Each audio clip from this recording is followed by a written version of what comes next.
Double the character, double the fun ang hatid ng first movie ni Super Tekla. Ang blessing na yan, bukod pa sa success ng kanilang comedy show ni Bubay, yan ang chika ni Lars Santiago. First time ni Super Teklang magpelikula, pero title role agad siya sa Kiko and Lala. Dual role si Tekla bilang kambal, pero magkaiba ng personalidad.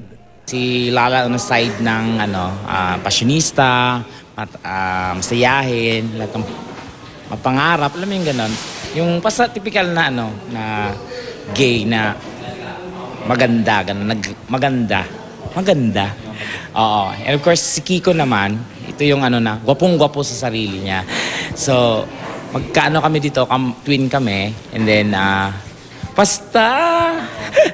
Dahil dalawa ang karakter ni Tekla, dalawa rin ang kanyang katambal. Napakagandang nako grabe, sobrang Diyosa nito. Siyempre, Kim Domingo titular, kaya siya yung magiging partner ko dun sa lalaki na side.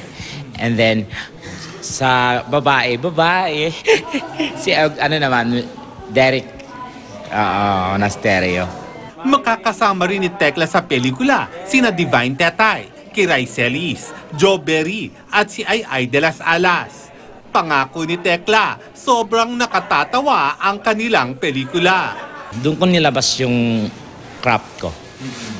Kasi binibitawan ako ng director na, sige, do what you want.